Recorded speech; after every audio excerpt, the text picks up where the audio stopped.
ಇವಾಗ ಏನು ನೋಡ್ತಾ ಇದ್ದೀರಾ ಈ ದೃಶ್ಯ, ಚಿಕ್ಕಮಂಗ್ಳೂರು ಆಗಲಿ, ಮಡಿಕೇರಿ ಆಗಲಿ, ವಯನಾಡ್ ಆಗಲಿ ಎಲ್ಲ ಗುಂಡ್ಲುಪೇಟೆ ಟು ಮೈಸೂರು ಹೈವೇ ಗುರು. ಟೈಮ್ ನೋಡಿ ಎಷ್ಟಾಗಿದೆ, 8:15 ಆಗಿದೆ. ಫಾಗ್ ನೋಡಿ ಎಷ್ಟೊಂದು ತುಂಬ್ಕೊಂಡಿದೆ. ಆಪೋಸಿಟಲ್ಲಿ ಬರ್ತಿರೋ ಗಾಡಿಗಳು ಲೈಟ್ ಆನ್ ಮಾಡ್ಕೊಂಡು ಬರ್ತಾ ಇದ್ರು ಹತ್ರ ಬರೋವರೆಗೂ ಕಾಣಿಸಲ್ಲ, ಅಷ್ಟೊಂದು ಫಾಗ್ ತುಂಬ್ಕೊಬಿಟ್ಟಿದೆ. ಎಷ್ಟು ಚಳಿ ಹೊಡಿತಾ ಇದೆ ಅಂತಂದರೆ 2 ಕೈನೂ ಹಂಗೆ ಸ್ಟ್ರಕ್ ಆಗ್ಬಿಟ್ಟಿದೆ, ಅಷ್ಟೊಂದು ಚಳಿ ಹೊಡಿತಾ ಇದೆ.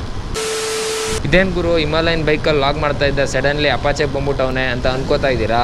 ಇದೇ ನನ್ನ ಮೊದಲನೇ ಬೈಕು, 2016 ಮಾಡಲು RTR ಅಪಾಚೆ 180cc. ಇದು ನನ್ನ ಫೇವ್ರೆಟ್ ಲಕ್ಕಿ ಬೈಕು ಅಂತಲೇ ಹೇಳ್ಬೋದು. ಯಾಕಂತಂದರೆ ಇದು ಕಳ್ತನ ಆಗಿ 3 ತಿಂಗಳಾದ್ಮೇಲೆ ಮತ್ತೆ ನನಗೆ ಸಿಕ್ಕಿದೆ. ಈ ಬೈಕ್ ಸಿಕ್ಕಾದ್ಮೇಲೆ ನಾನು ಹಿಮಾಲಯನ್ ಬೈಕ್ ತಗೊಳ್ಳೋಕ್ಕೆ ಚಾನ್ಸ್ ಸಿಕ್ಕಿದ್ದು. ಅಂದ್ಕೊಂಡಿದ್ದೆ ನಾನು ಈ ಬೈಕ್ ಏನಾದ್ರು ಸಿಕ್ಬಿಡ್ತು ಅಂತಂದರೆ ಮತ್ತೆ ಇನ್ನೊಂದು ಬೈಕ್ ತೆಗಿಲೇಬೇಕು ಅಂತ, ಅದು ಹಿಮಾಲಯನ್ನೇ ತೆಗಿಬೇಕು ಅಂತ. ಇದ್ರ ಸ್ಟೋರಿ ತುಂಬ ದೊಡ್ಡದಾಗಿದೆ, ಸದ್ಯಕ್ಕೆ ಈ ಎಪಿಸೋಡಲ್ಲಿ ಬೇಡ, ನೆಕ್ಸ್ಟ್ ಎಪಿಸೋಡಲ್ಲಿ ಹೇಳೋಣ. ಅದು ಅಲ್ಲದೆ ತುಂಬ ಜನ ಹೇಳ್ತಾ ಇದ್ರು ಹಿಮಾಲಯನ್ ಬೈಕ್ ತೊಗೊಂಡ ಮೇಲೆ ಈ ಗಾಡಿ ಮರ್ತುಬಿಟ್ಟವನೆ ಅಂತ. ಎಲ್ಲಾದರೂ ಉಂಟೆ ಹೊಸ್ತ ಮದುವೆ ಆಗಿದ್ದೀವಿ ಅಂದ್ಬಿಟ್ಟು ಹಳೆ ಎಕ್ಸ್ಲವರ್ನ ಮರೆಯೋಕ್ಕಾಗುತ್ತಾ? ಇದು ನನ್ನ ಹತ್ರನೇ ಇತ್ತು ಸೇಫಾಗಿ. ಅವೆಲ್ಲ ಪರ್ಸನಲ್ ಮ್ಯಾಟರ್, ಅದನ್ನೆಲ್ಲ ನೀನ್ ಕೇಳಬಾರ್ದು, ದೊಡ್ಡ ತಪ್ಪು. ಸಾಕು ಗುರು, ಬೈಕ್ ಕ್ರೇಜ್ ಮುಗೀತು.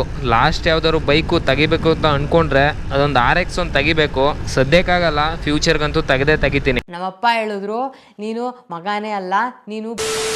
ಈ ನಂಜನಗೂಡು ಬ್ರಿಡ್ಜ್ ಹತ್ತೋಕ್ಕೂ ಮುಂಚೆನೆ ಒಂದು ಪರ್ಫ್ಯೂಮ್ ಸ್ಮೆಲ್ ಬರುತ್ತೆ, ಎಷ್ಟು ಗಮ್ ಅಂತ ಇರುತ್ತೆ ಗೊತ್ತಾ? ಅದು ಸ್ಯಾಂಡಲ್ ಸ್ಮೆಲ್ಲು. ಅದೆಲ್ಲಿ ಅಂತ ಕೇಳ್ತೀರಾ? ಇಲ್ಲೇ ಲೆಫ್ಟಲ್ಲಿ ಮೈಸೂರು ಸ್ಯಾಂಡಲ್ ಸೋಪು ಮ್ಯಾನುಫ್ಯಾಕ್ಚರ್ ಆಗ್ತದೆ. ಅದ್ರ ಸ್ಮೆಲ್ಲು ಇಲ್ಲಿ 24 ಅವರ್ಸು ಇದ್ದೇ ಇರುತ್ತೆ ಗುರು.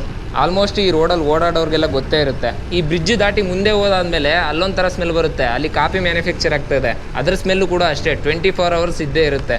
ಈ ಕರ್ನಾಟಕದಲ್ಲಿ ಮ್ಯಾನುಫ್ಯಾಕ್ಚರ್ ಆಗ್ತಾ ಇದೆಯಲ್ಲ ಪ್ರಾಡಕ್ಟ್ಸು, ಆಲ್ಮೋಸ್ಟ್ ಜಾಸ್ತಿ ಮ್ಯಾನುಫ್ಯಾಕ್ಚರ್ ಆಗೋದು ಬಂದು ಮೈಸೂರು ಇಂಡಸ್ಟ್ರಿಯಲ್ ಏರಿಯಾ ಮತ್ತು ನಂಜನಗೂಡು ಇಂಡಸ್ಟ್ರಿಯಲ್ ಏರಿಯಾ.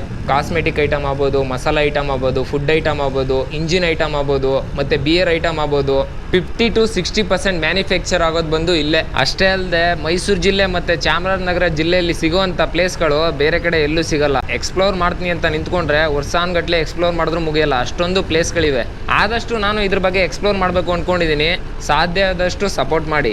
ಸ್ವಲ್ಪ ಜನ ನನ್ನ ವೀಡಿಯೋಗಳು ನೋಡ್ಬಿಟ್ಟು ಫಾಲೋ ಮಾಡಿರ್ತಾರೆ, ಇನ್ನೊಂದು ವೀಡಿಯೋ ಎಡಿಟ್ ಮಾಡಿ ಬಿಡೋ ಅಷ್ಟರಲ್ಲಿ ಅನ್ಫಾಲೋ ಮಾಡಕ್ಬಿಟ್ಟಿರ್ತಾರೆ. ಅವ್ರಿಗೆ ಹೇಳೋದಿಷ್ಟೇ, ಫಾಲೋ ಮಾಡಿ ಅನ್ಫಾಲೋ ಮಾಡೋ ಆಗಿದ್ರೆ ದಯವಿಟ್ಟು ನಾನು ಫಾಲೋ ಮಾಡೋಕ್ಕೆ ಹೋಗ್ಬೇಡಿ.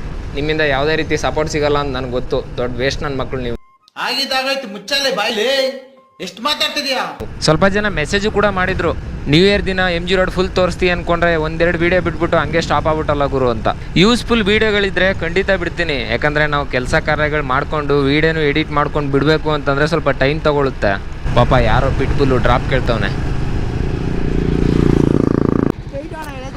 ನಮ್ಮ ಮನಸ್ಸು ನಮಗೆ ಒಳ್ಳೇದು ಮಾಡಿದ್ರೆ ದೇವರು ಅಷ್ಟೇ ಸಾಕು.